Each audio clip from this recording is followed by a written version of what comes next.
What's up, everybody? Welcome to Kinda Funny Games Daily for Thursday, November 15th, 2018. I'm one of your hosts, Greg Miller, alongside John Phipps. Oh, yeah, milking it. I like that. This is, I've got to do it while I can, right? Sure, of course. Enjoy your moment. This is your moment, Mr. Phipps. This is my moment. Now, of course, you are listed as SDGC Creator. I am. So I'm also the co-host, which everybody's probably wondering, what does SDG stand for? 100%. Sometimes I wonder that myself. It stands for Super Deformed Gamescast, and which is kind of a reference to the old school Super Nintendo RPGs like Final Fantasy and Chrono Trigger. So I'm a huge fan of those games. Okay. We've been doing this for 3 years now. Okay. And I've been following Kinda Funny ever since then. So to be on here is a huge honor, man. Thank you so much for having me. Oh, no problem. Thank you for coming by, John. Of course, I think your origin story to getting here is very important. Because what happened is, Haydn came on this show a long time ago, and I announced this initiative in 2018. I want to bring on creators that aren't as well known, smaller things. Who do I need to know? And you were universally tweeted. Everyone who responded was like, at Mr. Negative. And I was like, who is Mr. Negative? And it turns out you're Mr. Negative. But you're very positive. I had to grease a lot of palms. Yeah, okay. I had to, I got to do what I got to do. You're just poking every person in the video game industry. Like, hey, speak up for me. Okay, do it. But no, you're universally loved. That's very interesting. I like to think that. I'm universally loved. So like I said, we've been doing this for about 3 years. And, the whole thing started, it's kind of a sad origin story a little bit. Aren't all? They are. I mean, every it origin never starts story, like Batman went to the zoo and had a great time. Never. Batman. The best things always happen because of a tragedy, Sure. right? So in July 2015, I lost my best friend of 20 years. Mm-hmm. And his name was Joel. And we talked about games, we talked about comics and movies, and he was one of the only friends I had who was into this kind of thing. So once Joel was gone, I was kind of in a bad place for a while. Sure, and understandable. And about a month later, I said, you know what? I need to try to recover, and I don't know. I guess get out there and find a new group of friends who share the same passions and loves that I do. So I asked a couple of my Twitter buddies, just hey, why don't we start a video game podcast and see what happens. Let's just do it, right? Do it. That's what we always say, right? If you want to do it, do it. And things continued like that for about a year, and I just randomly asked Susan Arndt. I know her. Who became a friend of mine eventually. I said, Susan, come on my podcast and talk about video games with us. And she had no idea who we were. And she said, you know what? Screw it. Why not? Hell yeah. So she did. And a few months later, I got invited to be on a panel of hers at PAX East. Yeah. Got invited to be on a few more panels. And now I'm here. Now I'm here on Kinda Funny, and it's been a long, strange journey. And I it's cliched, right? Like I could tell you that at the end of our journey, the real treasure was our friendship all along. Sure, right? yeah. But really, it has. Like SDGC has introduced me to a group of guys, and one girl, Rebecca Valentine, is now on the podcast as well. Yeah, I mean, she's gamesindustry.biz. She is. Don't go try taking her. I just, I got to represent, man. Okay, I got to represent. Just let but she is also gamesindustry.biz. Honestly, I love all of them. SDGC has allowed us. We've met in person. We've been to cons together. Yeah. One of them just visited my house a few days ago. Justin. That's awesome. We hung out, and now these are my best friends in the whole world. Sure. And I am so thankful for the journey that has brought me here and brought them to me. It's just it's still overwhelming. Well, I'm happy the journey brought you to me. Right? Like I feel like I've peaked now. Like, can I go any higher than this? Yeah, believe it or not, there's there's much more popular outlets you can go to. I don't believe it. Kind of Funny Games Daily, not the, Kind of Funny isn't the pinnacle. Maybe Games Daily in terms of daily gaming podcasts might be. I mean, we might be the biggest. Is that right? Cool, Greg. Give me a check. I think you're the biggest. Yeah. I don't know. Are there a lot of game daily ones? I don't know. I'm too busy making the show to pay attention to their show. I mean, I don't think there's another podcast that matters personally, right? So, God damn. Okay, I'm trying to do my best. You're greasing all the wheels. I'm trying real hard. Now, here's my question. Of course, you pop up in the Twitter feeds, the mentions. Everybody's like, you get Mr. Negative, get Mr. Negative, get Mr. Negative. I do. You come, of course, and just fail miserably at the Per Schneider Inner Sight Championship. You do terrible at PAX there. You have a great image of you just staring at a TV screen, dumbfounded. With just a sense, like, I don't even know where I was in time and space at that moment. Sure, of course. Like... But what stands out to me, and then we've talked a few times since then and stuff. What stands out to me, of course, is the Enter the Gungeon beanie. What is the story with this hat that you wear all the time? So, are you on the development team and I didn't realize? Great game. Don't get me wrong. I like Enter the Gungeon. I love Enter the Gungeon. So It's probably not as interesting as everybody is hoping. So I'm you take it off, you have no head. Oh my God. Underneath my beanie, there's no head. There's just another beanie, you know? So I was Batman, the animated series episode. Remember that? I'm a big Batman fan. Yeah. Like Batman animated, that's my shit right there. Yeah, Man. hell yeah. So I'm known for beanies, right? Like I wear beanies. I like them. They're comfortable. Sure. And the one I had at PAX West this past year was looking a little threadbare. So I was like, you know what? I'm getting a new beanie. Yeah. To mark the occasion. So I went by the Devolver booth. Gotcha. I found the Enter the Gungeon beanie. I was like, that looks dope. Yeah. I'm gonna wear that. I'm gonna buy that. I'm gonna wear it, and I'm gonna wear it to the Intersite Championship. Nice. And the best thing about all this is I went to the Messenger launch party later that night, and I met Sean from Evolve PR. Yeah. And he says, "Hey, John, Mr. Megadeth, how you doing?" And I was like, "How the hell do you know who I am?" And he says, "You're a meme." And I was like, "What do you mean I'm a meme?" And so I looked on Twitter, and my God, Greg, my face was everywhere. Yeah. And I want to give a special shout out to Jeff Grubb. Without him, none of this would be possible. Yeah. Like my Overcooked 2 pro gamer career had to die. You were embarrassing. So it was really bad. They were all terrible at Overcooked 2. I couldn't believe it. All of us were. And I know Jeff Grubb is watching right now. Isn't he always? He is. And I'm, you know what? I take it like a man. I take my loss in stride. Having said that, I did hear it from my wife when I got home. Yeah, let the family know. She likes Overcooked, and she said that was an embarrassment, a complete embarrassment. I'm still weird about it. Okay. I'm still camping. Although I will say that the dough and the cheese look way too similar. You can't tell them apart. No, they're not that. It's not that hard. You're just making it too hard. If you didn't know, ladies and gentlemen, this is Kinda Funny Games Daily. Each and every weekday on a variety of platforms, we run you through the nerdy video game news you need to know about. If you like that, be part of the show. Write in to kindafunny.com/KFGD with your questions, comments, bad PSN names for a little bit while longer, and everything else under the video game sun. Then watch us record it live, twitch.tv/kindafunnygames. If you're watching live, you have a special job. Go to kindafunny.com/you're wrong and tell us what we screw up as we screw it up so we can set the record straight later. For everybody watching later on youtube.com/kindafunnygames and listening on podcast services around the globe. Housekeeping for you. Next week is Thanksgiving week. That means there's no Kinda Funny morning show, no Kinda Funny Games Daily. However, Game Over Greggy show, the Kinda Funny Games cast in party mode, roll on our YouTube channels and podcast feeds. No interruption. However, since it's Thanksgiving, I'm going back to Chicago. You should come hang out with me at the Portillo's my mom works at. I'm doing a Portillo's meet and greet Saturday, November 24th from 1 to 3 p.m. at the Bloomingdale, Illinois Portillo's. This is 134 East Lake Street. That's the one at Bloomingdale Road in Lake Street. Check out my Twitter for more information that I have not posted yet. And my mom did yell at me on text message about last night. Ooh. She's still waiting for the graphic. You know what I mean? I'm just very busy. It's hard to make the time to make the graphic, but I have to return an email today, and then I'm going to do the graphic, and then I'm going to do the Gamescast. Family should always be the priority. You know what? Don't rub it in. Jeez, man. You're supposed to be on my side. Plus, this week, we've teamed up with the ESRB and Penny Arcade for Join the Conversation. The ESRB and Penny Arcade are working together to start a conversation about video games, ratings, and how to make sure content is appropriate for all ages and interests. They want to hear from you, the gamers, parents, and kids, about how you use ESRB ratings, parental controls, and other tools to create an appropriate video game environment. You can join the conversation by telling your story and enter to win prizes such as a $25 GameStop gift card and a free grand prize trip for 4 to 2019 PAX event of your choosing in North America. How do you enter? Head over to esrbconversations.org. Enter with a story, tip, caption, photo, or video about how you, your friends, and your family use ESRB ratings and other tools to keep video games fun and age appropriate.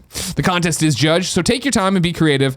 You don't need to be a parent to enter. They want everyone to join the conversation. Enter at esrbconversations.org and get all the information and rules there.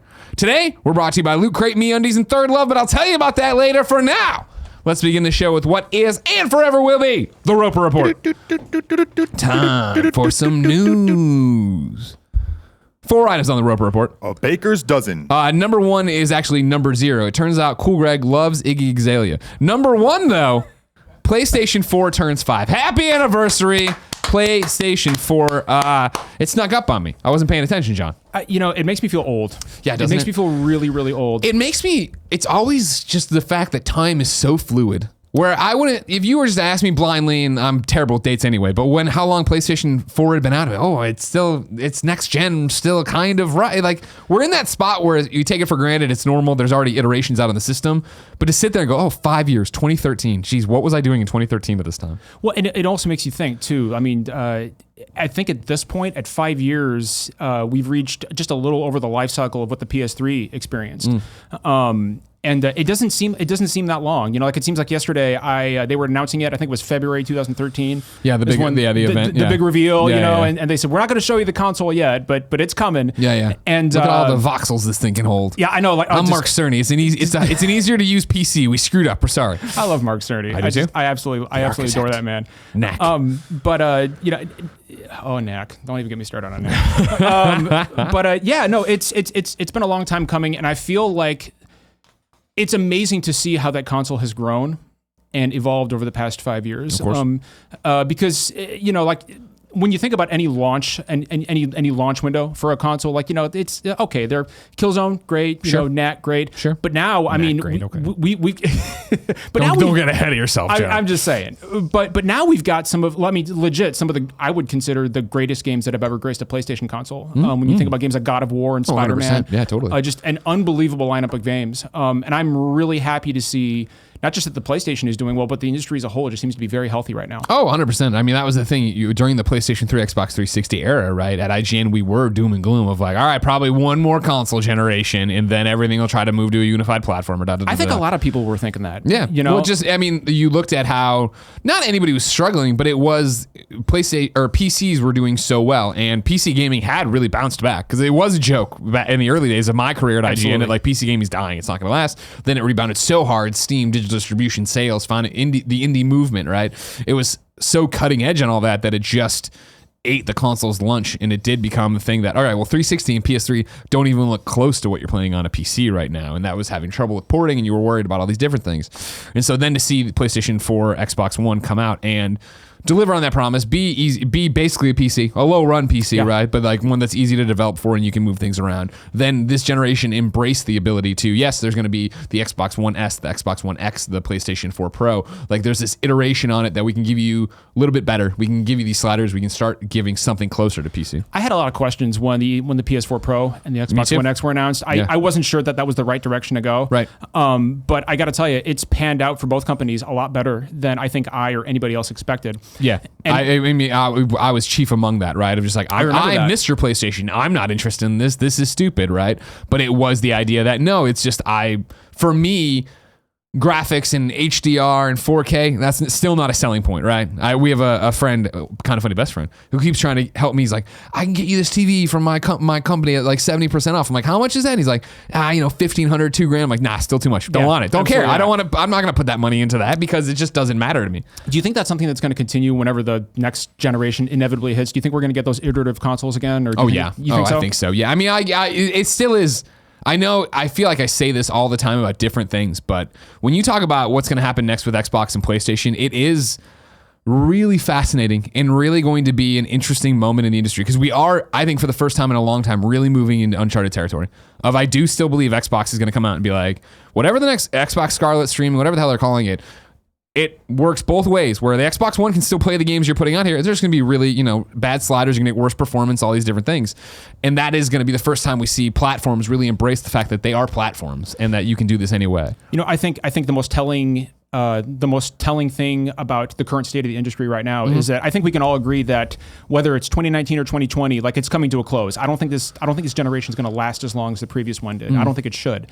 But in 2012, you had all those articles pop up about here's why console gaming is dying. Here's 10 reasons why everything's going mobile. Here's 10 reasons why, there's not going to be another Xbox. There's not going to be another PlayStation. We are nearing the end of this console generation, and you don't see anything like that. I don't think the industry's been this healthy since the Super Nintendo PlayStation 1 era or PlayStation 2 era. And I think it's great, man. I love it. I love the direction things are heading. Yeah, me too. Looking back though on the 5th anniversary of PlayStation 4, PlayStation put out some stats for you. Worldwide sell-in numbers for the PlayStation 4 units are more than 86 million units. Worldwide software sell-in numbers, so this is sold through to consumers, not just shipped to stores, are, I'm going to round up, they didn't want to. I'm going to round up to about 778 million units. They stopped at 0.9 plus. I'm like, all right, I understand why you're doing that, but we'll go up a little bit. The top 5 best-selling titles for the PlayStation 4, and this is in terms... Can't read the little thing they put on there, but whatever. It's Call of Duty Black Ops 4, Call of Duty World War... Oh, they have no particular order. That's what it was. Thank you. I think it's alphabetical instead of like in terms of these are the top 5, 1 through 5. Sure. Call of Duty Black Ops 4, Call of Duty World War 2, FIFA 17, FIFA 18, and Grand Theft Auto 5. The top 5 DualShock colors ranked, of course, are number 1, just to be the black one, the normal one. Number 2, the blue one that's hot. Number 3, the red one that's hot that I love. Number 4, the white one. Number 5, Army camo. The most popular titles on PlayStation 4, they have as... What is this crossover? You know, it's like... is that Resident Evil 5 in the lower left-hand corner? Cool, Greg, can you go to the PlayStation blog for me? Just Google PlayStation blog and then click on the graphics so I can get this. It's Call of Duty Black Ops sharing, I think, a tie with some people. FIFA 17, FIFA 18, Fortnite, Grand Theft Auto 5. Most downloaded games is that Call of Duty crossover again, then Destiny 2, Dead by Daylight, nice. Just Cause 3, and Mafia 3 in terms of most downloaded games. Very interesting. Yeah, a lot of that I think might fall into PlayStation Plus deals and things of that nature. I think you're probably right. Cool, Greg. Click on celebrate the 5th anniversary of PlayStation there on the side runner. It says November 15th. There you go. Perfect. You're going to do this. Then you're going to scroll down for me. There you go. Click on that image. I still even did that. Click on that image right there. Yeah. It's all one image. Yeah. And it's going to open in Flickr. I don't know why they still use Flickr, but cool. Whatever. I haven't thought about Flickr in I know, years. but PlayStation's always been hung up on it. There. What does that say? I swear to God, that looks like Resident Evil 5. Like, maybe I'm just going crazy. Even I have it on a 64-inch TV, and I still can't. There we go. Now scroll over to your left, cool, Greg. There you go. It's Call of Duty. Oh, Call of Duty Black Ops 3. That doesn't. Okay. All and right. Then that's the season pass. It had that orange and zombies. Flare. I see. So that's it's why I thought it was Resident Evil. Scroll back up then, cool, Greg, because I think then I was wrong. Top 5 best-selling titles. Then okay. I'm sorry. My apologies, everybody. Call of Duty Black Ops 3, not Call of Duty Black Ops 4. Such a similar looking logo. It's hard for me. Yeah, well, I mean, plus it's Call of Duty, so you know. Two Call of Duties there. Yeah, okay. And then I liked this one too. The rarest PlayStation 4 model is the PlayStation 4 Pro 5 million limited edition. That is a beautiful console. Very pretty console. Yes. Very pretty console. Austin T writes into kindafunny.com/KFGD, just like you can. It says, hey guys, today is the 5th anniversary of the PlayStation 4, and PlayStation put out some interesting stats to commemorate the occasion, which I assume you just read. Does it strike anyone as odd that the best-selling and most popular games on the PlayStation 4 are not PlayStation exclusives? There isn't even a PlayStation exclusive in the most downloaded PlayStation Plus category. If exclusives are what incentivizes people to pick up a system, why are they absent from the top 5 categories? And why does Xbox's lack of exclusives seem to hurt them so much if this list shows third party has a much higher presence? Thanks all. Love you, Austin T. So it doesn't strike me as odd at all that you've got games like Call of Duty and FIFA and Grand Theft Auto as the most popular titles, the highest selling titles anyway on the platform. I think that's going to be the case for multi-platforms like that across the board, because as amazing as God of War is, it doesn't have the mind share that a Call of Duty or a Grand Theft Auto has. I mean, people wait for what's the average time between Rockstar releases? Like 5 or 6 years. God, like it's ridiculous. Yeah. It's ridiculous. So that doesn't really surprise me at all. As far as exclusives incentivizing console purchases, I think that's only part of the puzzle. I don't think exclusives, and I could be wrong, but I don't think exclusives are as important to, console purchase decisions as they used to be. I think a lot of this is just, marketing and mind share. Sure. And the fact that, because for example, PlayStation is selling more than the Xbox, I think at a really decent pace. I mean, there's going to be more marketing deals for PlayStation 4 games. There's going to be more review copies that are sent out for, and it was the exact reverse last generation, right? 100%. Every time you saw a video game commercial during an NBA game, it ended with boom, jump in. Yeah. It was always Xbox 360. So I do think, I'm not going to sit here and tell you that exclusives don't matter. Yeah. But what I do think is that I think in this day and age of social media, and I think marketing is king. I think PR is king. Right.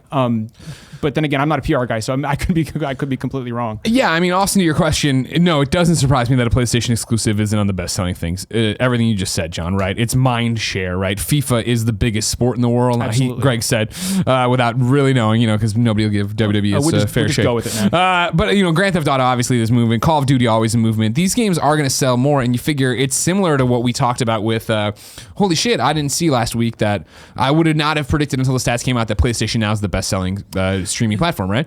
And it is because there's so many PlayStations out there. And so back to your question then of Austin of like, well, if exclusives are what incentivizes, what are we talking about if they're there? How do exclusives really matter? Exclusives matter because what this all comes back to in so many different ways is what you're talking about of word of mouth.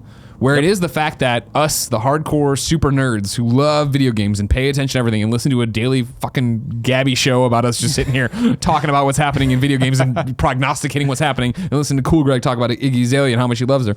I gotta watch that video. It gets everybody going. And so like when you're talking about, hey, I am a hardcore gamer, right? I hate throwing that around, but you know what I mean. Yeah. I'm somebody who's going to go home and only play this and do that.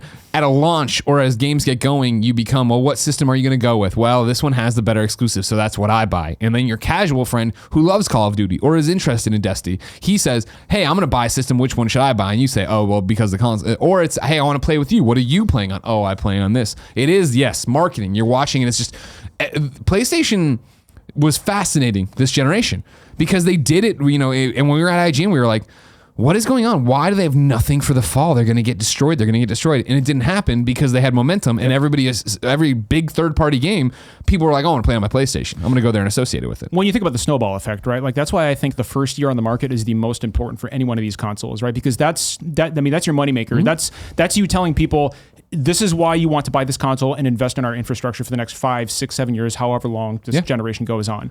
And PS, I think, people like to say, oh, well, Xbox is doing better, and it is, it 100% is.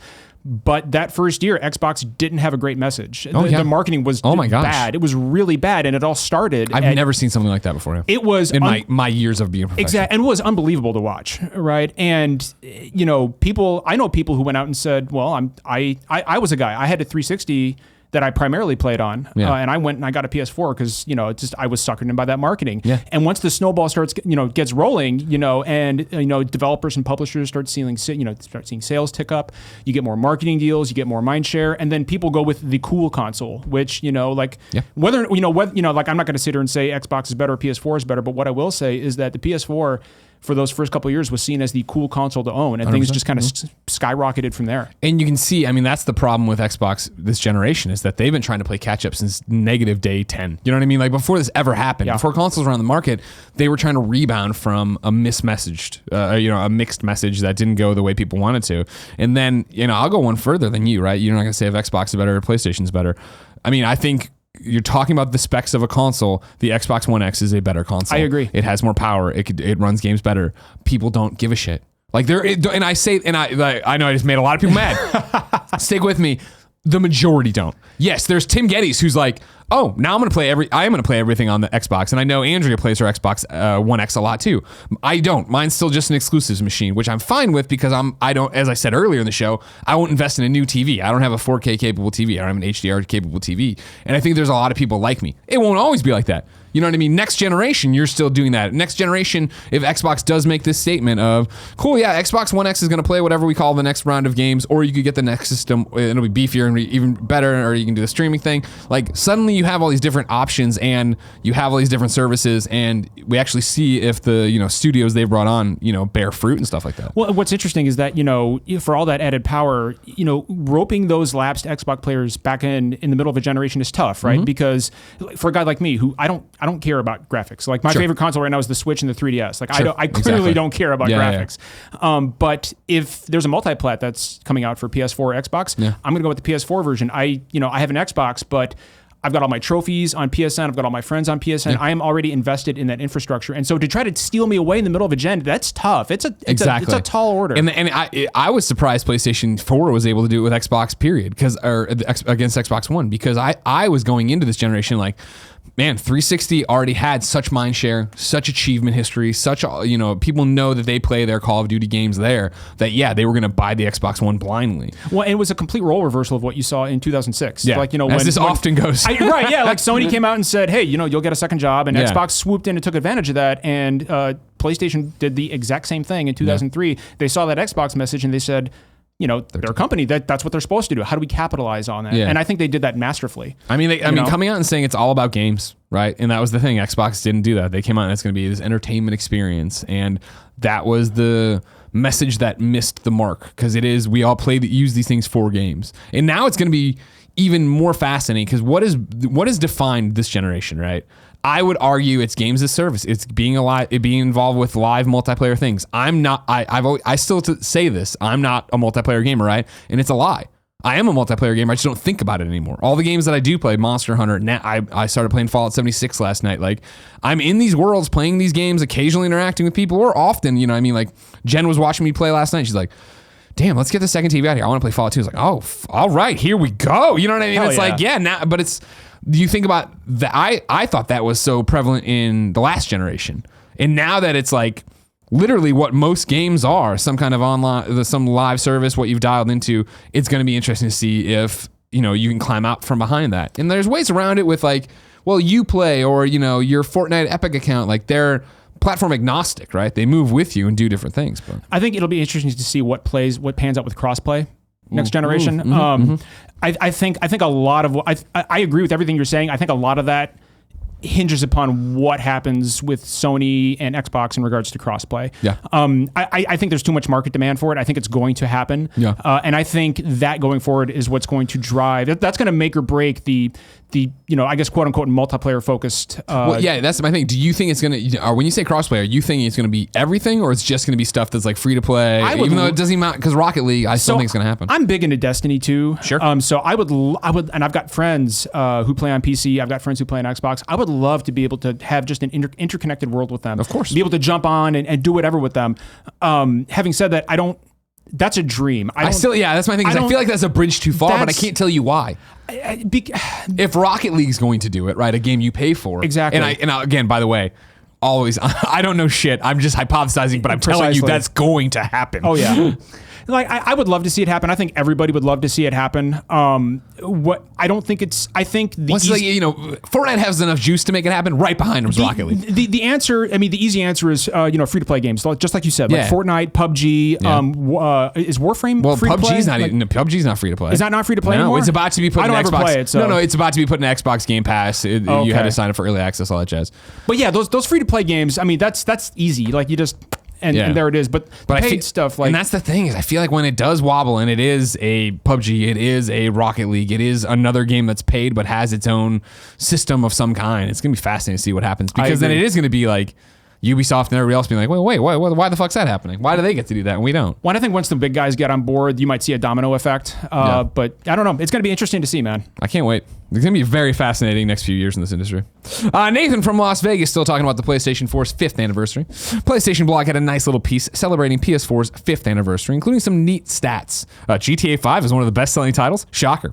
Anyway, I'm sure you'll be discussing some of your favorite PlayStation 4 memories, games, trophies of the last 5 years, but I'd also like to go in the opposite direction. What are some of your least favorite PlayStation 4 memories? Most hated or disappointed games? Platinum trophies so frustrating they made you want to gouge your eyes out with a rusty fork, etc. After all, bad memories can help you better appreciate the good ones. Thanks for all the gaming memories, Nathan. That's vivid. What do you got? What's a good and a bad memory for you in the PlayStation 4? So a good memory for me was a recent one, God of War.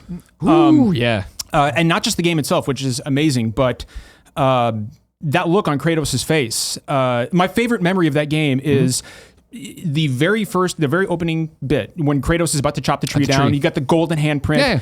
And a lot of people, in that instance, say, "Oh, look at the hairs in his beard," or look at the bark on the tree. But me, as a former Marine who's seen combat, that look of regret and sorrow on Kratos' face, the look of a soldier who is thinking back on all the choices he's made that has led him to that moment. Right. That is what stuck with me the most. I love seeing that kind of nuance in games that seemed like tailored to somebody like me. Like, not everybody's going to pick up on, right? Yeah. And I love it when it's almost like the developer is speaking to you in that moment. Oh, so yeah. That's something that's something that I absolutely love. So that was a great PlayStation memory for me. A bad one, well, I got two. Probably the fact that they didn't fix the trophies on The Last of Us. What do you mean? So it's like getting the platinum trophy on The Last of Us on PS3 it sucked. It was terrible. I don't feel like they made it any easier. I like my platinum trophies. Oh, so yeah, you do. Hell yeah. I don't feel like they made it any easier on the PS4 remastered version. I was like, okay, I saw the list and I was like, okay, well, yeah, not doing this. Fuck that. I'm not doing that. Yeah, exactly. And the other one is, I think we can all agree, was the name change. And the how long this took? Because I really want to be, I really want to be Mr. Megative on PSN. Like, that's what I want, right? Instead, I'm Johnny Cubs fan. We just finally won our first World Series. So that's like it's a bone of contention for me. But what's clear to me is that is basically, that's an online system and infrastructure that was not built to do that. And then they're trying to force something into this network that it clearly does not want to do. And there are so many, I'm like, when you tell me, well, you can change your name, but you might lose trophies, you might lose access to games, like tons of things. Yeah. Forget it. Like, I mean, and I feel like that was something that was given to people who were screaming for it, when honestly, I think if they'd have left it alone, it would have been fine. I think eventually people would have just stopped asking for it. Yeah, it's a tough one where I feel like they had, there's almost a point where, and I don't think it would have gone over well, but at PlayStation 4 to have been like, hey, guess what, everybody? Like, it's all about games. We made a lot of problems with PlayStation 4 or 3. The cell processor was dumb, right?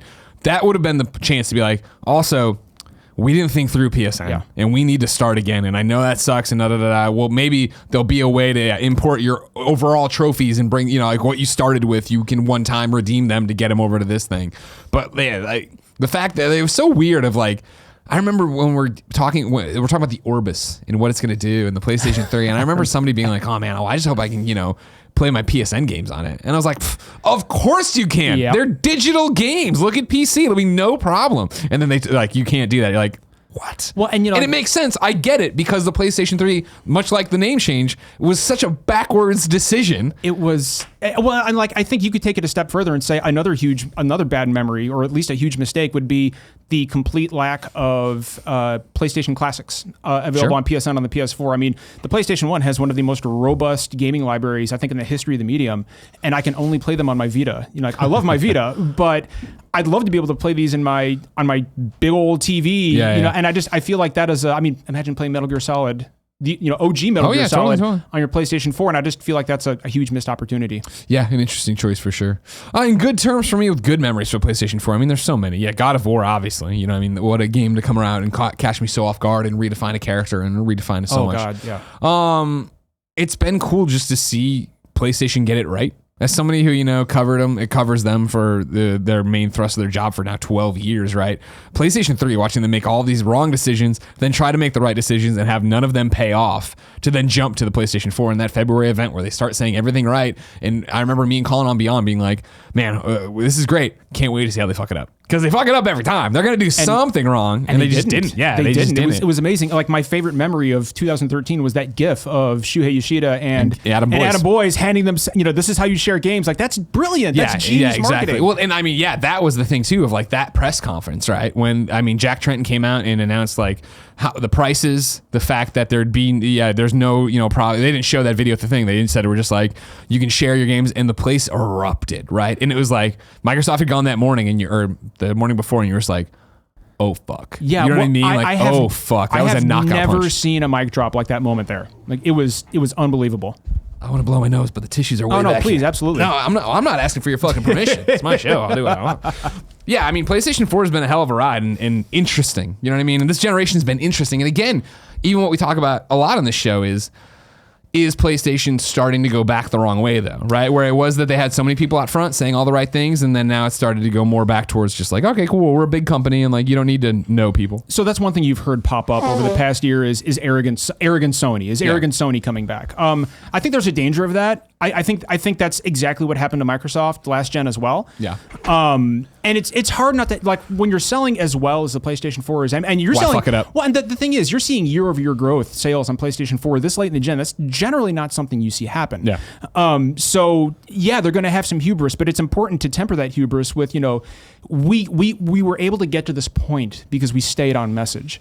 And why fuck this up now? Why are we going to screw this up now? Yeah. I think saying things like, well, we haven't done crossplay because we got to watch out for, what was it? They're looking out for kids. Looking out for the kids. Jim Ryan, shut up. Or someone come up with a better plan, PR beat than that. That was, I heard heads hit the desk across the country from coast to coast when that happened. Jim Ryan's a smart guy. He is, it's clearly absolutely. Just like that's what they came up with to try to diffuse this, but that made it 20 times worse. And I don't think we're quite there yet. I don't think, but I think we're dangerously close. And so it'll be really interesting to see. I don't think there's a PlayStation 5 in 2019. 2019. I think that's 2020. Do you think it comes out or is announced? I think it's announced next year. Yeah. And I think it comes out in 2020 because they're seeing year-over-year sales this late in the gen.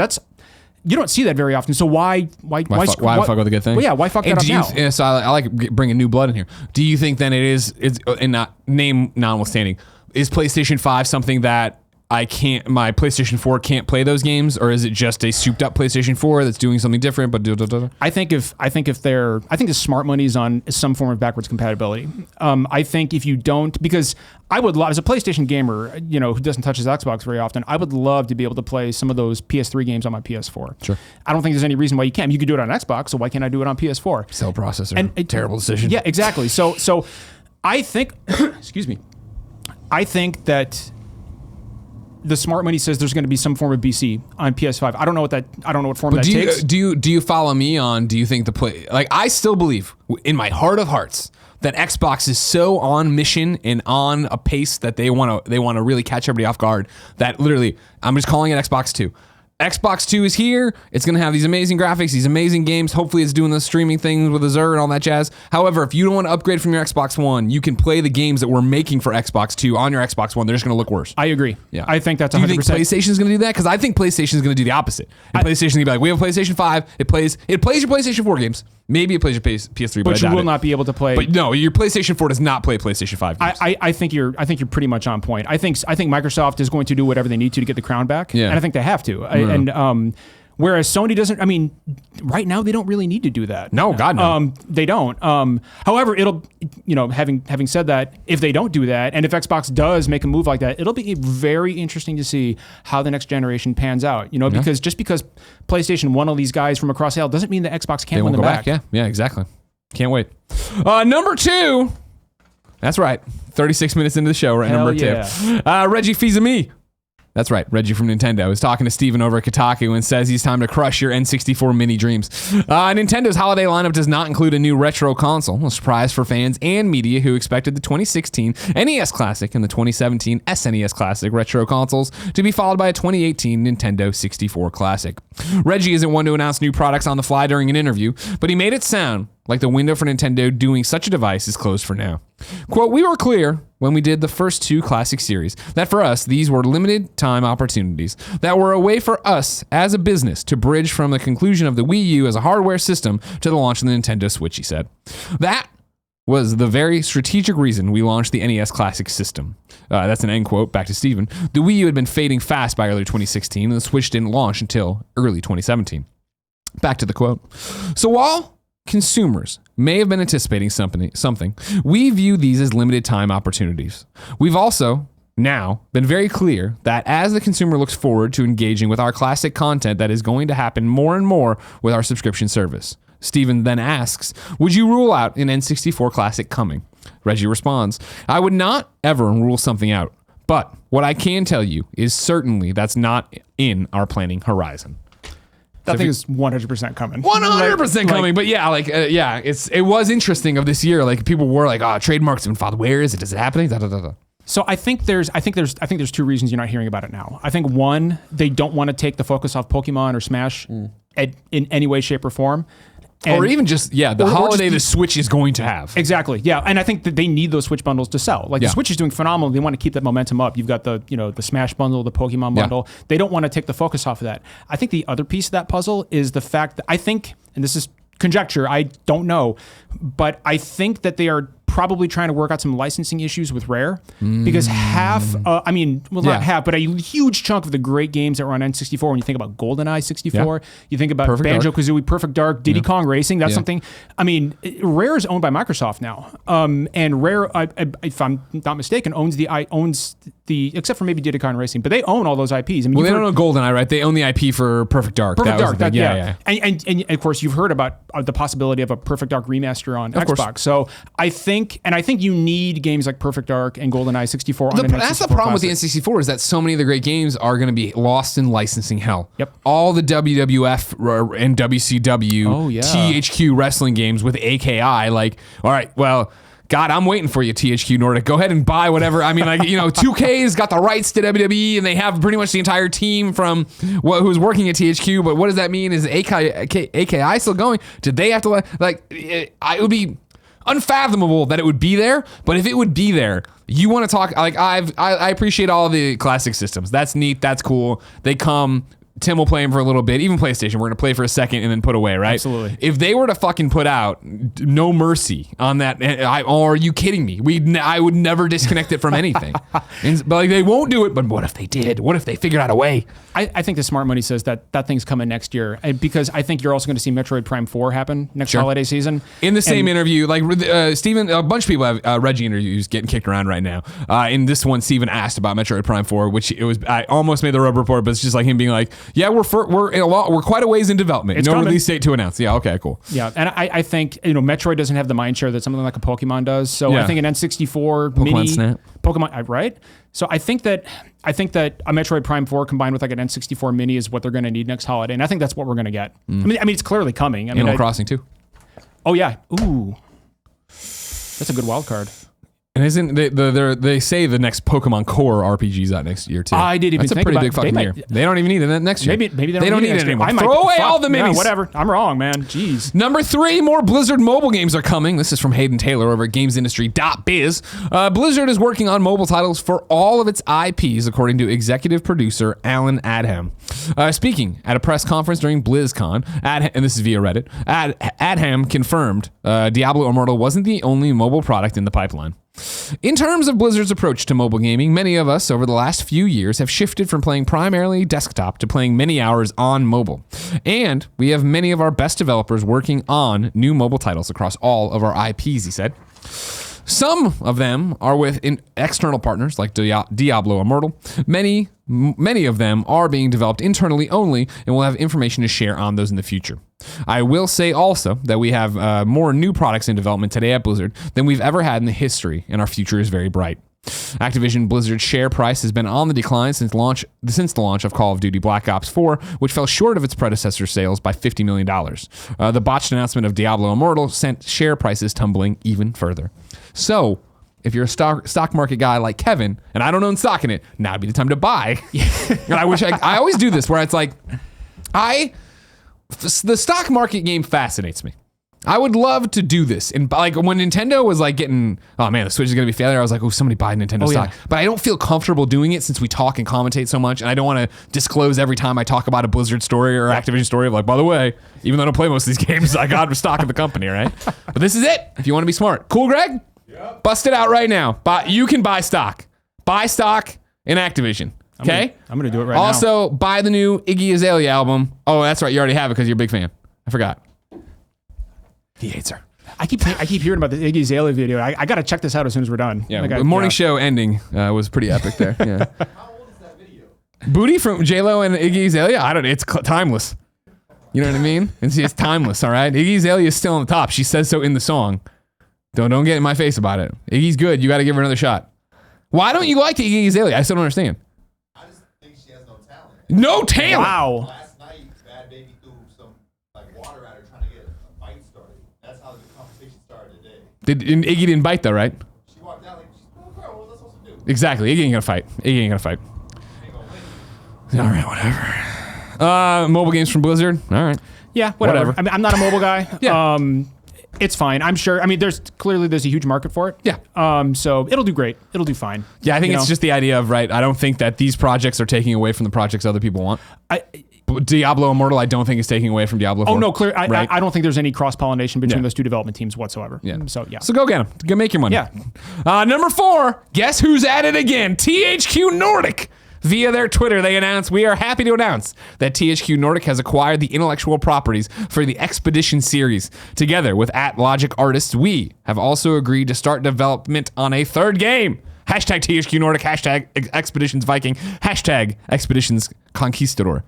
I've never heard of Expeditions. And neither have I. But hey, again, this is what THQ Nordic does. Dude, they're fucking making moves. Like, how many studios have they snapped up now? Or how many IPs? Oh, don't even start. Don't even start. I don't know. We talked about it yesterday. They have like 55 games in development, and I think we don't know 35 of them. Time Splitters. They own the Time Splitters IP now. They own fucking Kingdoms of Amalur. But Oh, they do, don't they? Yep. I would love a remastered version of Kingdoms of Amalur on Now, PS4. the problem is, of course, EA owns that, so they have to talk to... There was a whole thing, and I begged EA. I begged them. I'll do whatever I can. Like, I'm a nobody, but if I'll grease the wheels, I'll grease some palms.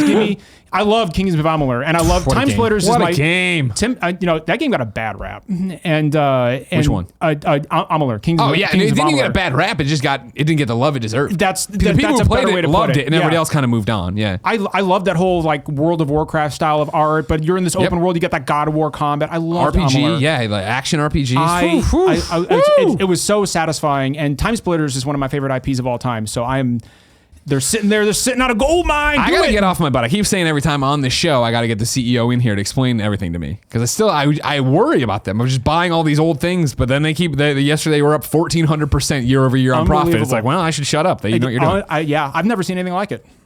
Me neither, and I can't wait to see how it all pans out. But what was that? Time Splitters, please. But John, that's so far away. It is. If I wanted to know something more timely, like say what came to the mom and grop shops today, where would I go?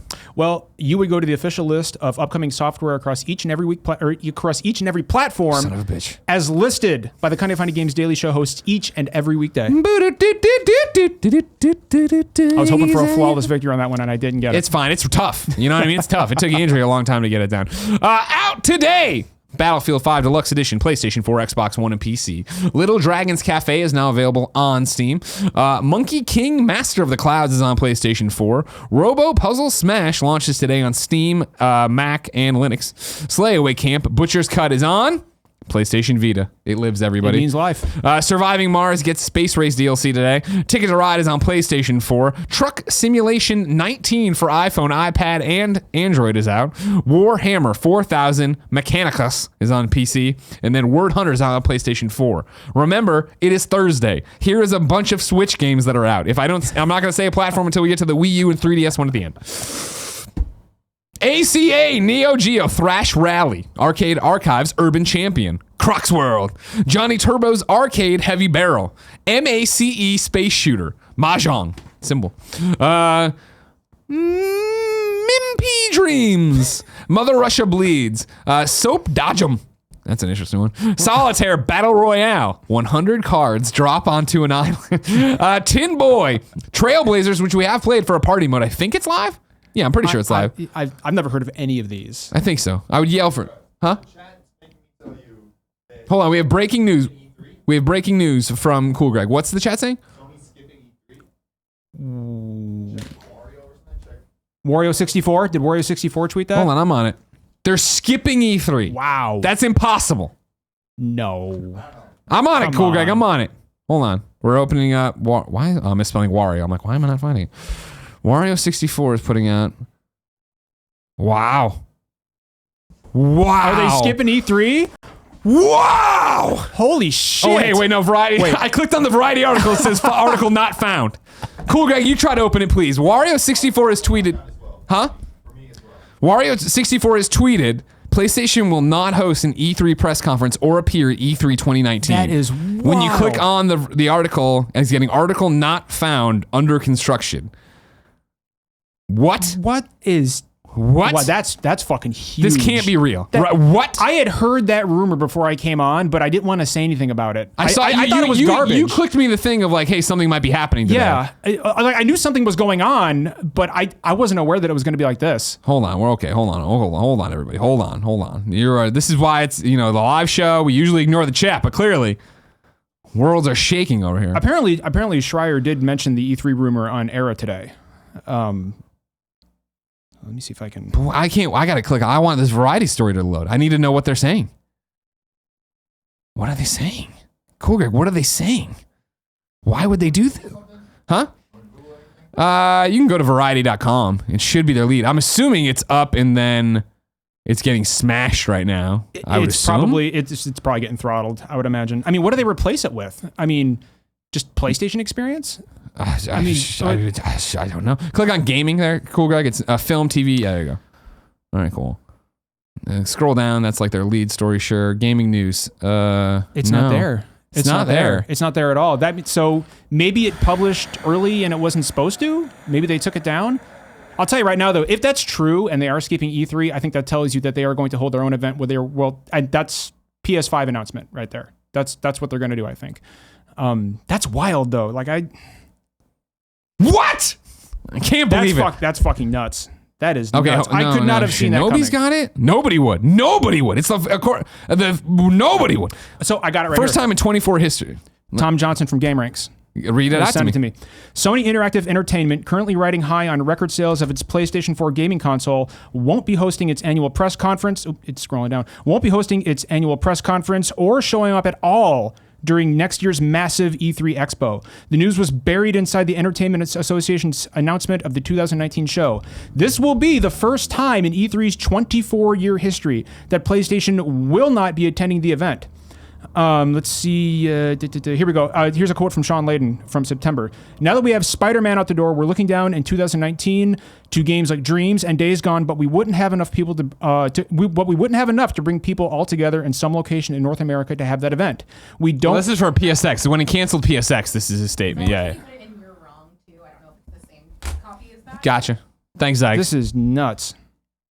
Yeah, but that's. Chat told me to go here. Does this help? No, you can. That's the article we're trying to load. If you can right click on it and put it up, yeah. So that stuff about PSX is I guess that's just part of the article. But this go back and then just give me a couple scrolls down. Cool, Greg. Yeah, the Variety article's not working. See if anybody else has got other stuff. That's still Variety. You can try it again, but I don't think it's working. Any Variety one doesn't seem to be working. I think this is the actual Variety article that Tom sent me. That's insane. I like how somebody's already asking, since PlayStation won't be there, does that mean that Greg will host another press conference? Oh, you should do it, dude. God, do it. Fuck no, dude. Let it E3. No, PlayStation can fucking. They can shill their own games. You could rent 4 big buildings and shuffle people back and forth. That'd be fantastic. Oh God, don't even get us started on that. I am flabbergasted here. So the article goes on to say the same could be true for E3 in regards to their cancellation of PSX. The same could be true for E3 2019, though that does raise concerns about the PlayStation 4 itself and a potential lack of upcoming titles. The timing also comes just a month after Sony CEO Kenichiro Yoshida confirmed that his successor to the PlayStation 3 is going, or the PlayStation 4, I think that's supposed to say, is going to happen. And wow, this is Hold on now. So what Zyger put into You're Wrong, and I can't tell you, you're doing a great job. I'm not taking away from you, John. Is that he said he copied the story before it went down. So I'm trying to paste it in because I got it off a very small thing. Here we go. No, this is what, who sent this to you? Tom Johnson from GameRanks. Shout out to Tom. Good job, Tom. Thank you very much. That's what he says, yeah. Sony Interactive Entertainment, currently writing on, won't be hosting an annual press conference or showing up at all. The news is buried inside it. Yeah. Holy shit. Well, I was not fucking expecting that. Holy fucking shit. Well, that changes the whole conversation. You got to take everything we already talked about and throw it out the window now. I don't think you do. I mean, because this is what we were talking about, right? In terms of like when do we think they're coming and what it's going to be. Like, what do you think this change? Wow, what a bold fucking marketing strategy. So we're not going to update you on Last of Us. We're not going to do Death Stranding. We're at the traditional way. Who knows if it means later on? It's fine. So I think what this means is, I think this, in my mind anyway, this confirms that they are going to hold a special event to announce PS5 at. I think that's clear enough. That's getting announced next year. People have been talking for years about how E3 is kind of becoming marginalized a bit. I mean, I don't really agree with that. I've heard that. Exactly. That's my thing, is I've heard that for a long time as E3 is becoming less and less important, but we still see more and more people going there. Exactly. But this is huge. Like this is a game changer. Dude, I mean, like think about, like you've been to E3. Think about that swatch of land that PlayStation takes up in that convention center. So holy shit. Wow. Kevin, can I please get my computer? Yeah. I'm speechless. I don't know. I don't know what to say about that. So you think for sure, when you say now this for sure means a PlayStation 5 event or whatever their next thing is going to be, what does that mean to you? Are you saying before E3 or after? I think, you know what? What if they did it in February? Just like they did with the PlayStation, with the PlayStation 4 2013. And then they announce it in February. They say, look, check out some of these games that are going to be. I think actually what we also have to consider is are games like Death Stranding and The Last of Us 2, are those PS5 bound? I think they're cross-platform. Yeah, I mean, I think Death Stranding probably is. I don't know. Kevin's throwing the peanut gallery. What do you got? You got more breaking news here? Just a heads up. Yeah, the Twitch is looks like it's breaking. Of course it is. Yeah. You kidding me? 40,000 people are watching us right now. The sky is falling. Last I checked was 1,500. The sky. I tweeted about it since then. The sky is falling. PlayStation. I don't know what to think anymore. Somebody, No, this is not the kind of thing where I do one of my stupid Greg calls. This is way too serious. somebody on Oh, Twitter. he dies? He's always good to bring us down. He'd just be like, hey, how you liking Fallout 76? Somebody on Twitter said it's E2 now. E2. Ah, that's real good. That's really good. Oh my gosh. Yeah, I doubt there's going to be much more information here, but we are definitely clicking. Stream's back up and running. Okay, cool. It looks like we're clicking around and there's just wow. Wowee. I don't even know. I don't know what to say about that. There's not much to say. I'm fascinated at what this all means and where this will net out. And yeah, I would think, here's my thing. You're saying February for the PlayStation 5 event or whatever, right? I say no. I would think that if you're going to do that, you'd want E3 as the beat then to talk more about it. I say if they're doing this, and I'm not even prepared to say yes, because I've been willing pushing that you announce it in the beginning of 2020 and either release it at the end of 2020 or the beginning of 2021. But what I would say here, though, is that what this means is, I mean, I don't want to get bold, but I would say that this means PlayStation is going to do PSX next year and is going to fucking come in and crush and be like, here's the giant event that's for our people and do all these things. And at the end, that's where it would be either teasing the PlayStation 5 or fully revealing what their strategy is for the next generation. I think that's probably on point. I would be interested to see what this means for PlayStation's long-term E3 presence. Because if they're going to pull out next year and just host this massive PSX, then why not just keep on doing that? I mean, these PSXs have been, for the most part, I think, a great success for Sony. So wait, why not keep on doing what? The PSXs or the E3? E3 thing. Like why would you go back? Like, well, first off, like here's what we need to, I think, need to address right away, right? Is what this can easily be read as, oh my God, a weakness, right? This is a weakness in PlayStation. They're not prepared. They don't have enough to talk about at E3. They don't have enough thing.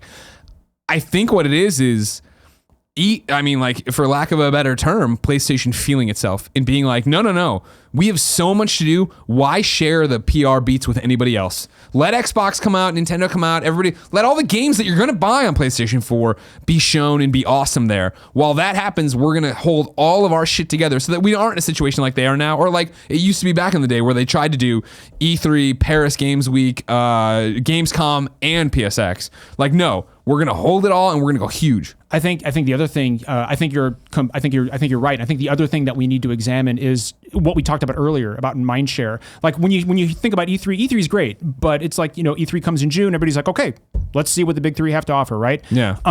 But with this, all eyes are going to be on PlayStation. All eyes are going to be on Sony, and this separates them from that crowd. It's almost like Sony is saying we have, we're above that. We've ascended. We've ascended. We don't need to do this at the same time. And now we're going to hold our own event because we're PlayStation, and that's what we're going to do. Yeah. And it gets everybody talking about PlayStation. 100%. Look at what we've done. The whole show's derailed. It's done now. Headlines and thumbnails are out the windows. The first comment will just be the show really starts that day. You're leaning back in your chair and you're like, let's fuck it. This is a PlayStation. Like, holy this is, shit! Wow. And I think that's what it is. That's what I read from this. Is not. All right, cool. Like we just don't have enough. It's like, no, we don't want to share the moment. We already are on top, and this is the thing. We're on top, and I'm talking about this generation. We're on top by such an insurmountable lead that we don't need to go in the trenches and fight anymore. We can leave that to everybody else, and we can hold one event to rule them all whenever we want to, whether it be in February, like you're predicting, whether it's the end of the year, like I'm saying, as a giant PSX thing. It doesn't need to be end of the year anymore. You can put it wherever you want. Yeah. Well, holy shit. Man, I like that. There's a ton of different scenarios kind of swirling around in my head right now. But I think what this says, this speaks volumes to the, like people are going to say that, oh, well, like you said, well, oh, hey, Sony doesn't have many games to show. But I agree with you. I think what's going on is Sony being more confident than ever before. Like, we don't need E3. We can separate ourselves from that group. We have enough to stand on our own. That's what this move says to me. I don't think it's a lack of games. I think it's almost an overabundance of confidence on Sony's part. Wow. Fascinating. That's just, wow. I'm sure we're going to have more on this tomorrow because, I don't understand. They're going to have to put out a statement at some point explaining saying something about why they're doing it and what they're doing. Greg, look at this, man. You have me on, and all of a sudden PlayStation. You can come back every day. You can come back every day. I'll see you guys tomorrow. Yeah. If you're going to bring scoops like this, live reactions like this, holy shit. I'll tell you what, guys. That's a first. That's a first, man. That's insane. On this anniversary, too. That's crazy. Holy shit, it is the anniversary. Wow. Continuing on with Nintendo Switch games that are out today. Trine Enchanted Edition, Valiant Hearts, which I feel like I said last week. Last Soldier is on the Nintendo Wii U eShop. And then Paintball Breakout 2 is on the Nintendo 3DS. Before I get to new dates, because we've gone so long, I'm going to put the ads here for you, all right? We have 3 sponsors. First up, it's Loot Crate. Do you know about Loot Gaming? I'm flabbergasted. It's a monthly subscription box delivered direct to your door with exclusive pop culture collectibles, apparel, and gear. Loot Gaming curates and designs everything themselves, and you can't find these items anywhere else. Just like, no, we don't have it out here. Nick keeps stealing my stupid, I have this Metal Gear Solid Foxhound pint glass that I love. Nick uses it and runs away with it. Don't point over here. I don't want Nick's dirty glasses. Don't show it to me. You're going to lose it. Did you watch these, Cool Greg? I didn't know we used them. What do you mean? I use it all the time until Nick started stealing them. Don't push me, Iggy Azalea fan number 1 over there. Big day today, and I'm freaking out. You can't get these anywhere else. This month's theme is Victory Comes at the Edge of a Blade. Face your enemies with razor-sharp gear from God of War, The Elder Scrolls, Kingdom Hearts, and Assassin's Creed. Loot Gaming is a curated collection of exclusive one-of-a-kind items from the best-selling video game franchises. There's a t-shirt in every crate and more than $60 of value packed in for less than $29 a month. The best surprises come from the largest geek and gaming subscription company, so geek out in style with Loot Crate. You do this, you get entered for the epic drop. This month, it is a PlayStation 4 Pro and God of War bundle. Subscribe now by going to lootcrate.com/games and enter my code GAMES to save an exclusive 30% off your subscription. That's lootcrate.com/games. Enter my code GAMES to save an exclusive 30% off your subscription. Then it's MeUndies. The holidays are here and we have the perfect solution for what to give. It's MeUndies. You've heard me obsess over my MeUndies and all the colors and prints they have. You see Nick rub them a lot on the morning show because he makes me show them because I only wear MeUndies because they're amazing. They now have holiday prints to get you in the mood for Santa. You can get them as undies or lounge pants or onesies, and they'll be releasing a new print each and every Tuesday. Men and women can choose from 4 different kinds of cuts. All of are available in either their classic colors or adventurous prints. And the best part is when you join the membership, you can get all this stuff for less than anybody else. MeUndies has a great offer for my listeners for any first-time purchasers. When you purchase any MeUndies, you get 15% off and free shipping. It's a no-brainer. Get 15% off a pair of the most comfortable undies you'll ever put on. Get your 15% off and free shipping and a 100% satisfaction guarantee by going to MeUndies.com/gamesdaily. That's MeUndies.com/gamesdaily. And finally, it's Third Love. Third Love has an offer for all the kind of honeys out there. It's the perfect bra. Using thousands of real women's measurements, Third Love designs its bras with breast size and shape in mind so that they fit impeccably and feel even better. They just added a cotton line and everybody's very excited. You can skip the trip. Find your perfect fit in 60 seconds online. Order and try at home. No more awkward fitting room experiences. And of course, it's easy to do returns. Gia loves her strapless one. Her friend loves her black lacy one. And Jen didn't love hers. She bought one too big. But Third Love made it easy to return it and get the right one for no cost. Again, cotton, that's great. And this is hands down the most comfortable bra you'll ever own. It's tagless and no itching. Third Love knows there's a perfect bra for everyone. So right now, they are offering my listeners 15% off your first order. Go to thirdlove.com/games now to get your perfect fitting bra and 15% off your first purchase. That's thirdlove.com/games for 15% off today. I am flabbergasted. I'm still thinking about that. Oh my Holy lord! shit. It's just what are they doing? What's gonna happen? I'm glad it Is there a happened while I was statement here, here? though. Yeah, me too. I'm glad it happened live. I mean, it'd be great if it happened before. That way I could have pushed a little bit, but Jeez Louise.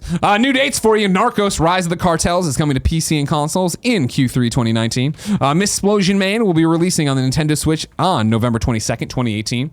Kenshi will be launching on PC on December 6th. And the roguelike VR shooter In Death hits PlayStation VR on November 27th. Rounded out by Warhammer Vermintide 2 hitting the PlayStation 4 on December 18th. The closed beta starts tomorrow. Deals of the day for you.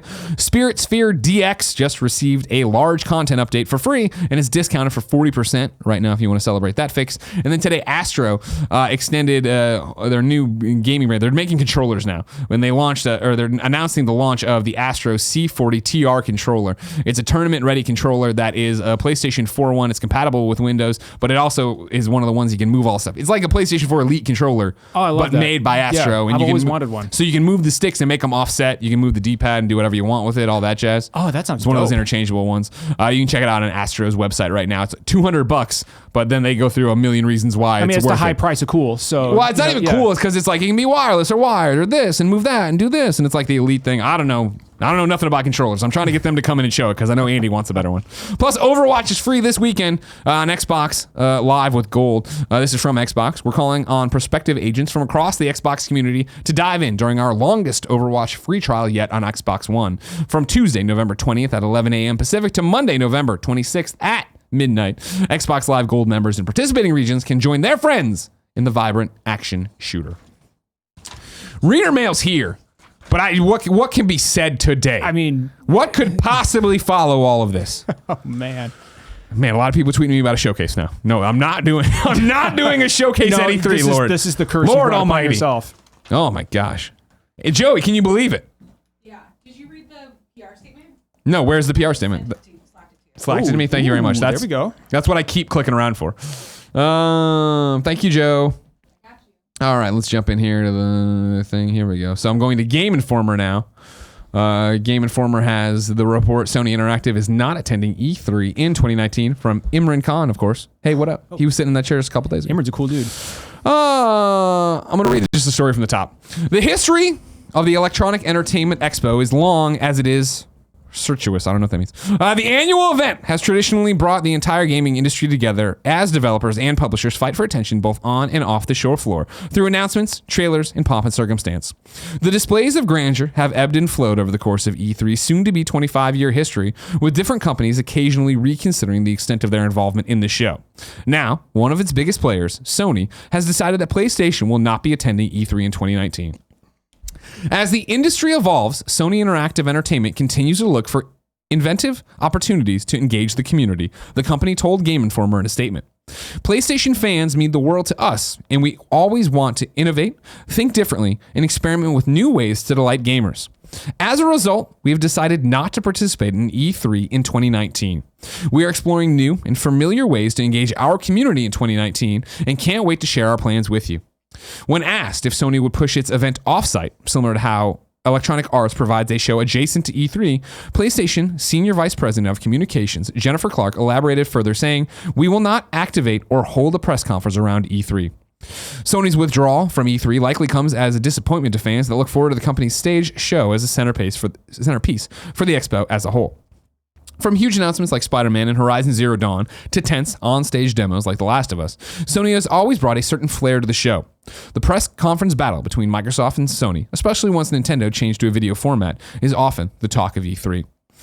The announcement comes after Sony declined to hold their annual fan event called PlayStation Experience, or PSX, this year, which usually takes place in the first 2 weeks of December. Sony Interactive Chair, and this is where we get into some stuff we already talked about. The official statement suggests Sony plans to engage the community in other events. Does this mean Sony will be reviving the currently shuttered PlayStation Experience? Quote, "We are looking at events as a whole and how we can speak more to our fans and continue to wow them.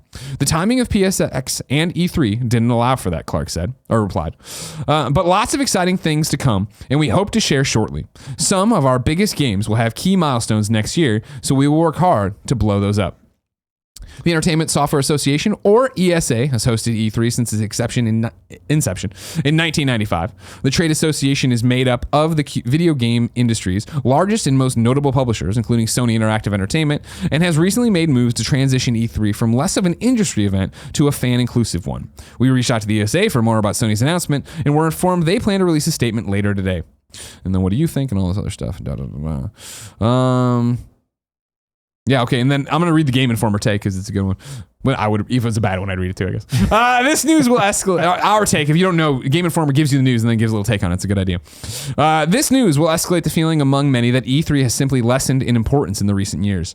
Of course, that remains to be seen since the show has been evolving into a more consumer-focused event. Sony could take this opportunity to build a fan expo like BlizzCon, which takes place when the timing is right for Sony. Or the platform holder could go more the direct route like Nintendo, leveraging its own social channels to promote its products globally. The other side of that argument is that E3 is when the industry has the world's attention, and Sony could be missing out on that opportunity. Fascinating! Wow. What a day, Cool Greg! Notice that language, new and familiar ways. Right, yeah, exactly. What do you take away from that? I think what we're talking about. I think it's going to be a PlayStation. They're going to do PSX? PSX is back in 2019, and I don't think they'll say it soon. Even though that'd be awesome if they did. It's going to be back in 2019. It's going to be bigger. We're going to put all of our eggs in that basket. We're going to own the moment. Like comparing it to BlizzCon is a great way to put it.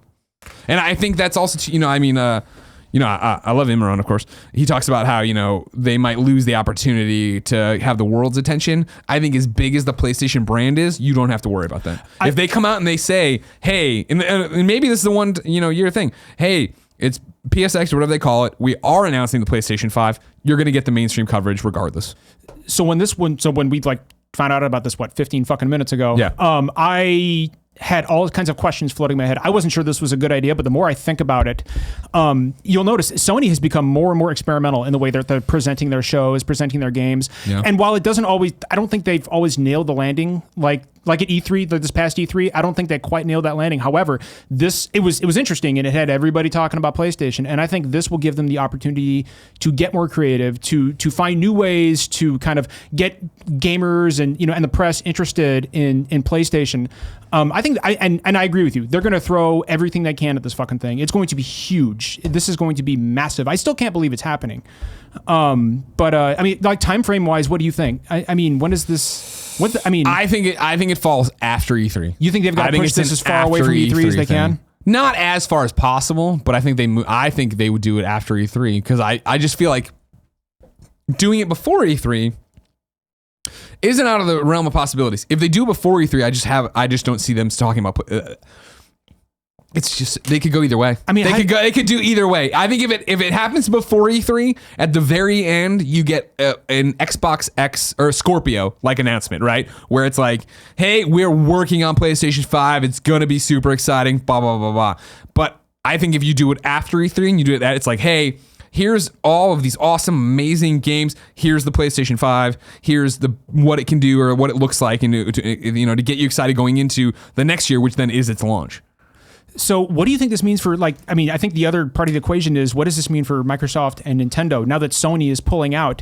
If this thing is a success, which it probably will be, what does that mean for, I mean, how do you fill that void? I mean, because PlayStation was a huge part of E3. I mean, they're fucking one of the big they three. Were and I mean, Tim would bust through the wall and argue with me that Nintendo is the final press conference with their Direct on Tuesdays, but they are PlayStation is the crescendo, right? They're the curtain call of Monday night before E3 really begins on Tuesday. So, like, I mean, so if you're Microsoft or Nintendo, how do you respond to this? If it's a huge success, I mean, if it's Xbox and I'm Phil Spencer, right now it's an all hands meeting of, guess what, guys? Here's we have the chance. We have the chance. Fuck them. We're gonna come out and destroy next year. Let's get everybody on board. What are they doing? Reiterate to every one of the studios, they can't miss their deadlines. We got to do this. I would give anything to be a fly on the wall of that conversation right now, because Nintendo, I think, is just like, we don't give a shit. We're still whatever. We're still sticking to Tuesday and we sell a million things. Just because Nintendo's always done their own thing. They're always going to continue to do their own thing. Yeah. I don't think that, now that I think, that's probably not going to change much for them. They're going to do their Direct. They're going to be a treehouse afterward, and that's that. E3 isn't to Nintendo what it was to Sony and Microsoft. And now that you've taken out that huge piece of the puzzle, man, I don't know. Like, that's... the questions for me are, you figure Microsoft has to come so hard right now. Because if they don't, then if their E3 isn't huge and isn't crazy, right, it almost looks like, and this is me, again, as I was saying, I think I'm honestly an Xbox fanboy. I cheer for them. I want them to do well. I want them to kill it. If they don't, then everybody's going to look and be like, oh man, like, look, E3 fell apart. E3 was lame without PlayStation. And they're going to blame Xbox for it. I can't wait for PlayStation's thing. Xbox is going to do it. They've got to come out and be like, nope, fuck them. Don't even think about your ex-girlfriend. We're here and we're awesome. And like, here's the next question. Who is going to be, or is anybody going to be fucking so ballsy as to take PlayStation's spot? Is Xbox going to stick to their Sunday afternoon thing? Or are they going to be like, you know what? Fuck it. We'll take the Monday thing. Is Devolver Digital going to be like, you know what? So I would fucking love, Devolver puts on a hell of a show. I would love to see them step into that role. What if Devolver like went really crazy and like did a real thing? Where it wasn't like the green screen woman bleeding everywhere. It was like, we're doing it at the Shrine Auditorium on Monday night. That would be a fucking baller move right there for Devolver. Like, and I would love to see that happen. I think you're right. I do think somebody is going to have... I think somebody's going to step into that role and fill it. I don't know whether that's Microsoft or Ubisoft or Bethesda. But that is, I mean, you think about the big pubs, the big devs, that, and Sony, I mean, what was it? It was Monday night at 9 p.m. I mean, so 6 p.m. Eastern time or Western or Pacific time. That's prime time. Like that's primo territory. That's an hour of...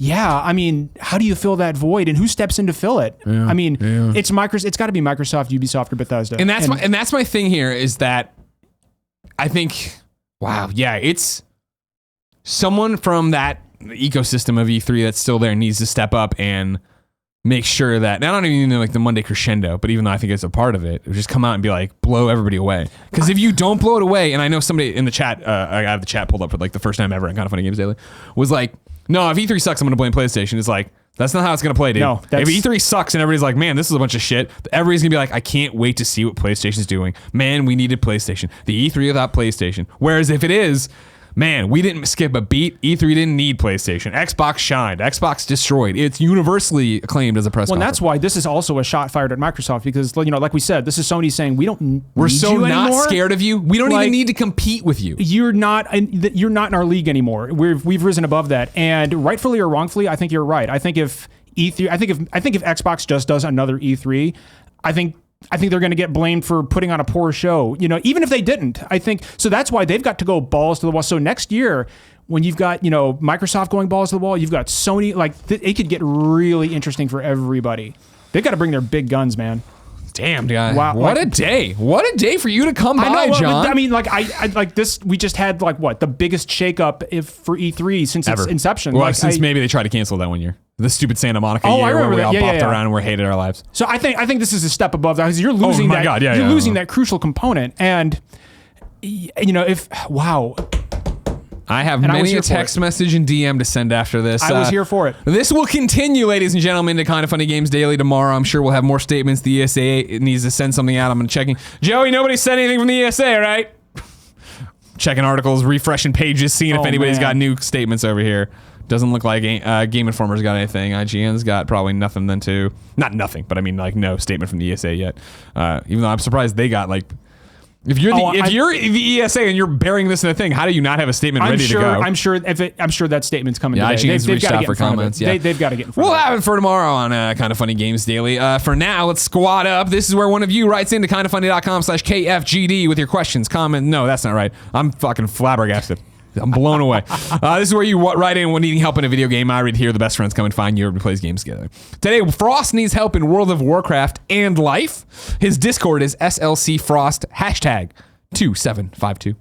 I'm looking to play World of Warcraft, Alliance side, and any other PC games with some of my best friends. My username on Discord is SLCFrost #2752. So add me if you'd like to play games together. And if you're in the Salt Lake area of Utah, maybe we could go see movies or whatever. That's cool. I will add you today. Do you play World of Warcraft? I don't, but I'm always willing to talk to people. So hey, okay, let's cool. do it. All right, there you go. Hit him up on Discord, everybody. SLCFrost #2752. It's time for You're Wrong. I don't even know what could be said. What could you say on a day like today? There's no time for anything to be wrong. We're all just reacting as we go. I'm throwing out. If you didn't know, if you're watching live on twitch.tv/kindoffunny games, your job is to keep us honest and go to kindoffunny.com/you're wrong and tell us what we screw up as we screw it up. DJ Kento tries to correct me on something that I did put in deals of the day, so shove it. I'm going to assume I got something wrong at some point. Tom DeBomb says, minor point, Greg meant the 500 million special edition. I guess I said 5 million special edition. That is correct. I'm doing this. I'm clicking through. I'm doing this. A new trailer for Sunset Overdrive on PC released. Thanks, Kebabs. That's an interesting situation. Here you go. This is one you had. According to Money Johnson. Fucking, I can't even. I don't know. That's why I use the iPad, because they're just not good enough at this. What did I do? PS4 sales are not growing year over year. In the current Sony fiscal year, the sales of PS4 for the first 2 quarters were down slightly from last year. It is still selling great for a console in its 5th year, but the sales are not growing. But if we're talking about the revenue and profits of the PlayStation division, they're certainly up year over year. That's by a big what. margin. Okay, I got it mixed up. That's like a half. That's half, right? I get half credit for that. I'll give you half credit. Excellent. For that. Accepted.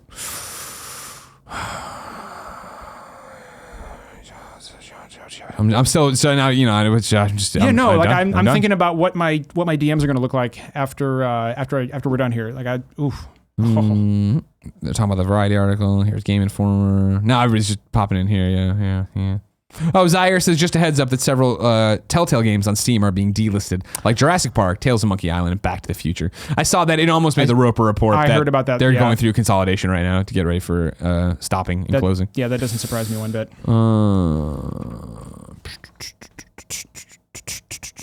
Everybody's just now have a million things about the Game Informer thing. Thank you. Yeah. You're all doing great. But I got to obviously clean that up as I go out there.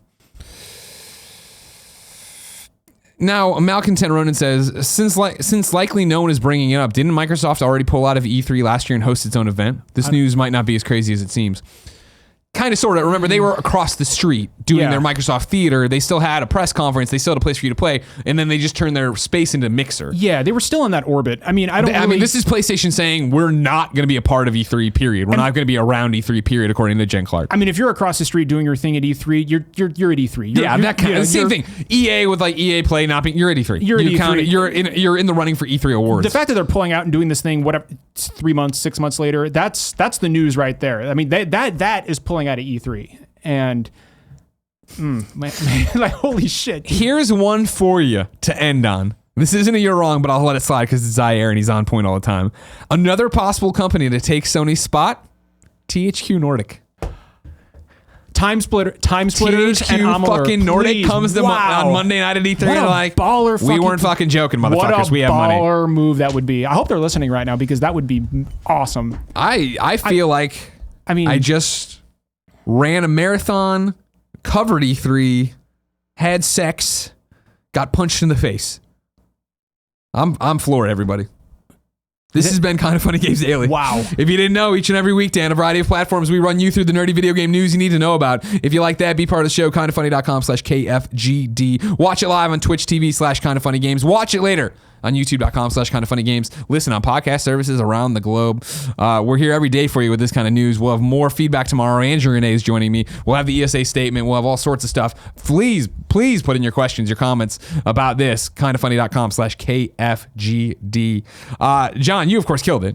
You came in and just destroyed it. I know you were worried about being nervous. I've seen your tweets. I was so nervous. You came here on like, probably what will be one of the most viewed episodes of the show of all time. It had to be me, right? You crushed it. You did great. Thanks, man. I appreciate it. Where can people keep up with you? So, if you want to follow me on Twitter, you can find me at Mr. Megative with an M. I would highly recommend you follow at Official SDGC. That's our podcast.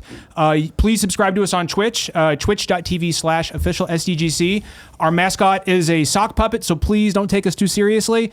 But if you want to come and Saki Blast with us, we go live every Thursday night at 9 p.m. Eastern Standard Time. And you can find us on SoundCloud as well. Just look for SDGC. We're all over the place, man. Awesome. Well, until next time, ladies and gentlemen, it's been our pleasure to serve you. Killed it.